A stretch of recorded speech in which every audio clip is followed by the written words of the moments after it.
ধোয়ালাম। ওর পিসি যে বক্তব্য রেখেছে তাতে সমস্ত কিছু অপবিত্র ছিল, পবিত্রতা আনার জন্যই কামনা সাগরে জল দিয়ে ধোয়া হলো।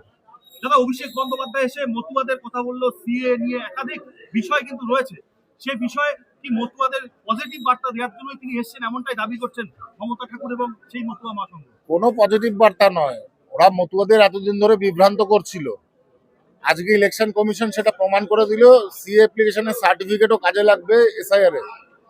এই বিভ্রান্তি করার কারণটা কি এতদিন ধরে? তার মানে ইচ্ছাকৃতভাবে মতুয়াদেরকে আজকে ওরা এইভাবে পদদলিত করে রাখতে চায়, যেটা মতুয়াদের পক্ষে সম্পূর্ণ তাদের নৈতিক বিরোধিতা আমার বলে মনে হয়। সেখানে আজকে অভিষেক বন্দ্যোপাধ্যায় যে বক্তব্য রেখেছেন, সেই বক্তব্যে সমস্ত মতুয়া সমাজ আজকে ডিপ্রাইভ। আপনি বলেছিলেন যে যদি দড়ি দিয়ে ঘিরে দেওয়া হয় বা যদি ভূত দেখানো হয়, যদি কুকুর দিয়ে শোকানো হয়, যদি প্রচুর পুলিশ আসে, তাহলে আপনি বিরোধ করবেন এবং মতুয়া মহাসংঘ বিরোধ করবে। কিন্তু আজকে কিন্তু শেষ পর্যন্ত দেখা গেল প্রচুর পুলিশ, যদি আপনার বাড়ির সামনেটা শুধু আটকায়নি, বাকি সব আটকানো হয়েছে। তো কি আটকেছে না আটকেছে সেটা বড় কথা নয়, বড় কথা হচ্ছে ও অপবিত্র করে গেছে ঠাকুর বাড়ি, সেটা পবিত্র করে দিলাম আমরা।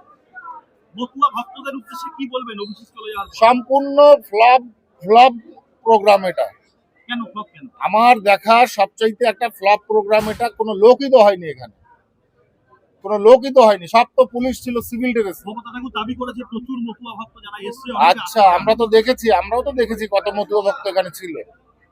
আপনার যেখানে ওখানে যে সিএ শিবির চলছিল, অভিষেক বন্দ্যোপাধ্যায় যখন এসে পৌঁছালেন, সিএ শিবির কিন্তু বন্ধ রাখা হলো, এটা কি সৌজন্য? না, কোনো সম্পদ বন্ধ রাখা হয়নি। আমাদের বক্তব্য চলেছে, ধিক্কার বক্তব্য চলেছে, পজিটিভ নেগেটিভ সব বক্তব্য চলেছে। আর অভিষেক চলে যাওয়ার সময় তাকে ধিক্কারও জানানো হয়েছে। আর জানানো তো হবেই, কেন ক্ষমা না চাইলে তো জানাতে হবেই। ভালো করেছে, জানিয়েছে।